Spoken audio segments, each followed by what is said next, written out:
से दूर से फेंका गया ताकि दिखाई न दे, उनका काम हो जाए। लेकिन वो विस्फोटक छोटा और हल्का होने के कारण पेड़ की डालियों पत्तों से टकराते हुए सूखी पत्तियों पर गिरा और उसमें विस्फोट नहीं हुई। ये तो अपने मकसद में नाकाम हो गए, तो ये फिर उसके आगे और नजदीक बढ़ के आए हैं। वहाँ पे अर्जुन नाम के जो युवक थे वो जा रहे थे, आगे अर्जुन नाम का युवक था, पीछे संजय। अर्जुन को के हैंडल से वो टकराया और विस्फोट हुआ जिसमें उसको जान गंवानी पड़ी। खास बात इसमें ये है कि इसमें जो 9 लोगों की टीम है उनका एक मकसद तो जिले की कानून व्यवस्था खराब करना और दहशत फैलाना, वो चीज तो था ही, लेकिन इसके इशारे पर किया जा रहा था।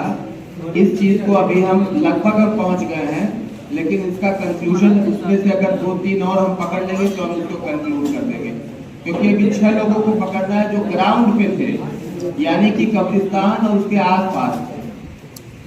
कोई वही मौके पे था, कुछ 2-3 लोग बाहर थे, वो सारी चीजें। तो 6 लोग ये हैं। उसके बाद 1 या 2 और नाम आ सकते हैं जो मास्टर प्लानर है, इनको भेजे थे। इसकी पूरी संभावना है, इसकी पूरी संभावना है, जो कि अभी इसको पकड़ने के बाद पुख्ता तरीके से हम बताएंगे जब हमारे पास सबूत हो जाए। इसकी पूरी संभावना है। अनावश्यक अपने मन से कोई ऐसा करने नहीं जाएगा, तो कोई फायदा नहीं है। अब जेल जा रहे हैं, इनके गुंडा गैंगस्टर और NSA की भी कार्रवाइयां प्रस्तावित है। इतना बड़ा रिस्क अपनी वैसे तो कोई लेगा नहीं। छतों से उठ के आई होगी या बगल में कब्रिस्तान वहां से उठ के आई होगी, लेकिन कब्रिस्तान के ही एंगल से कि वहाँ के आके कुछ लोग कई बार ये सूचनाएं मिलती है कि जुआ सट्टा वहाँ जुआ वगैरह करते हैं, नशा करते हैं, उस एंगल पे काम करते करते तब मुखबिरों ने इसके बारे में सूचना दी। सबसे पहले आसिफ उर्फ इन्ने का नाम आया। इसके बाद उसने इसका नाम बताया मुन्ना उर्फ मोइनुद्दीन। उसके बाद हसन का नाम आया। हसन और इन तीनों को गिरफ्तार किया गया है। अभी तीनों के कॉल डिटेल और सारी चीजें बहुत गहनता से उनका एनालिसिस हो रहा है।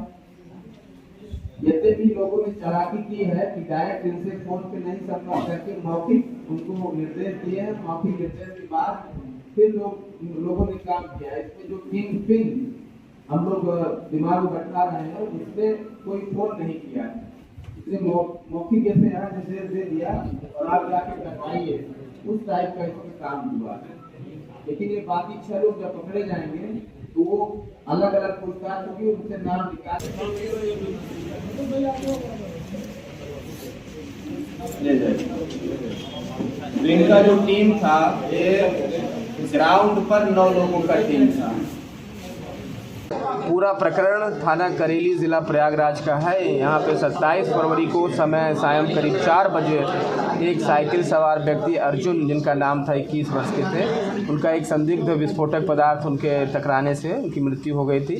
इस बारे में एक मुकदमा लिखा गया था, क्योंकि उनके साथ उनके चचेरे भाई ट्रैवल कर रहे थे और शुरुआत में जो सूचना मिली थी कि उनके पॉकेट में, उनके झोले में कोई विस्फोटक पदार्थ था, इसमें मुकदमा दर्ज किया गया था। CCTV फुटेज देखे गए, पब्लिक से वीडियोज़ मांगे गए, उन वीडियोज़ के आधार पे और मुखबिरों के आधार पे हमको क्लू मिला और उस क्लू के आधार पे हमने 3 बदमाशों की गिरफ्तारी की है। एक का नाम हसन है, दूसरे का नाम मुन्ना उर्फ मोइनुद्दीन है, तीसरे का नाम आसिफ उर्फ इन्ने है। इन तीनों बदमाशों को गिरफ्तार किया गया। बदमाश हसन के कब्जे से एक तमंचा और कारतूस मिला है। दूसरे बदमाश की निशानदेही पर एक छोटा हल्का बम बरामद किया गया है। पूरे पूछताछ के दौरान ये बात सामने निकल के आई है कि 9 लोगों का एक गैंग था, इसमें से 3 लोग गिरफ्तार हुए हैं, 6 लोग अभी भी फरार हैं। उनकी गिरफ्तारी के लिए टीमें लगी हैं।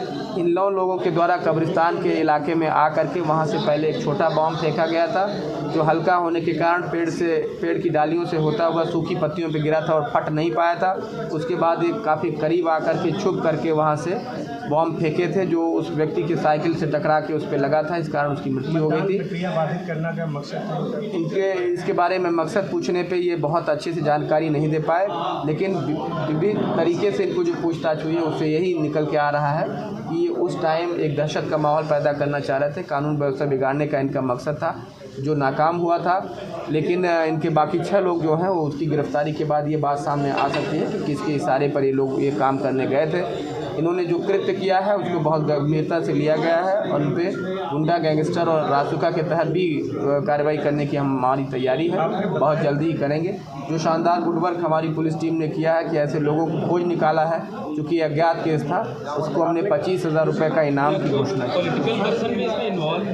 अभी तक किसी राजनीतिक व्यक्ति या राजनीतिक पार्टी या संगठन का इसमें नाम नहीं आया है। इसमें जो 6 लोगों की गिरफ्तारी होनी है, उनकी गिरफ्तारी के बाद ये स्पष्ट हो जाएगा कि किसके द्वारा किसके इशारे पर ये चीज़ें की गई हैं और इससे किसको लाभ हो सकता है। जो फरार 6 आधार पर जांच होगी। हाँ, जो उनकी अभी उनसे सर्टिफिकेट वगैरह ले करके उसके आधार पर उसको विवेचना में शामिल करके फिर SC ST की धाराएं भी नियमानुसार बढ़ाई जा सकती हैं। फरार जो 6 लोग हैं उनमें बताया ये जा रहा है कि अपराधी प्रवृत्ति थे, आपने भी ये बात जिक्र किया है। किस तरीके के अपराधी हैं, क्या किसी गिरोह से संबंध रखते हैं? जो 6 लोगों के नाम सामने आए हैं उनकी फौरी तरीके से पता कराया गया, तो उसमें एक व्यक्ति के पास ये दफ़ा 25 और 27 इत्यादि के मुकदमे माने आर्म्स एक्ट और अवैध रूप से बॉम्ब वगैरह रखने के मुकदमे उसमें दर्ज पाए गए हैं। उसको गिरफ्तारी करके और तस्दीक किया जाएगा और उसमें और भी अन्य ज़िलों से भी इनके आपराधिक रिकॉर्ड तलाशे जाएंगे और जल्दी ही गिरफ्तारी करके आप लोगों के सामने पेश किया जाएगा।